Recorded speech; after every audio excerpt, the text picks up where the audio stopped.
Hey everyone, so now we want to talk to you about down. Down can be very challenging, especially when we're out and about and there's a lot of distraction. I have Max with me here and he is actually a pretty amped dog and right now he's acting calm, but he just came out of the kennel and I know he's got a lot of energy and I was hoping that he might even pose a little challenge because he's new to all this. And I wanted to show you how to cope with some of these struggles if your dog is having a hard time understanding that you want him to down. Now, by the time your dog is done with our boot camp, they're going to be downing on command if they don't down automatically when we stop. However, when the distraction levels are high, you could struggle. So right here, I'm going to do a couple heel turns, and then I'm going to get him focused on me, and then I'm going to ask him to down. So here we go. That's you. Good boy. Good boy. Another turn here. Here. Just using a little bit of prong. Another one. Heel. Good. Good. Okay, so now I'm going to sit. To sit, I pull up on the leash. If I have to, I can touch his back. But pulling up, giving a little pressure in this direction, is a clear communication that I want him to sit. So with that pressure, he sits. Now, I'm going to ask him to down. Down. Good.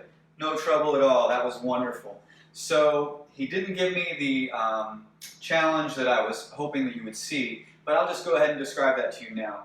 If he were to struggle with that, if he were to be distracted by something else, or if there were any confusion at all because he didn't quite understand, maybe because of those distractions, maybe because of some anxieties or some other issues that we're still working through, in that case, I would, nope, down. I would give him pressure like this on the leash. I can just use my foot as a pulley and just step on the leash to give him some downward pressure. Before we use that downward pressure, sit, sit, come on buddy, good, sit, good. He's just learned that. So just now, this is the first time I really did that exercise, doing the sit from the down. And so that's how we teach that. We just give this little vibrations pressure up on the leash and ask him to sit, and he sat right into it. So that's wonderful.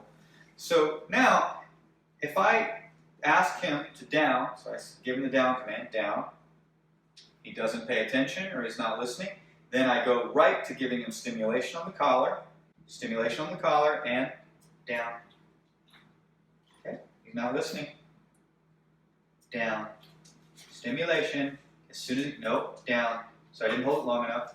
Then I let go as soon as he gives in to that. As soon as he starts to move in the direction I want, I release the pressure on the collar. Good job, buddy. Good job. Nope. He's breaking this down. This guy hasn't learned duration yet. He understands the meanings of the commands, but he's not understanding duration. So, stimulation on the collar and some downward pressure. Down. Good boy. Good boy. Well, actually, he ended up redeeming himself. These are just the kind of challenges I wanted you to see, and this is the way we deal with it. Calmly, assertively, using not our voice as much as the voice of the collar. We're using the e-collar and the pressure to communicate. He's understanding how to turn off pressure. So when we give him pressure, he knows to focus on us.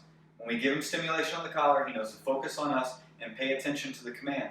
We've taught him the meanings of these commands, so the e-collar and the prong collar are just prompts for him to pay attention and listen to what we have to say. So this is how you're going to use this in practice, and this should give you a good idea of what you're going to expect when you come to the go home. And so please watch this a few times, get familiar with it, and then when you come to the go home, it's all going to go smooth as silk, and this is going to transfer seamlessly to you. Thanks for watching.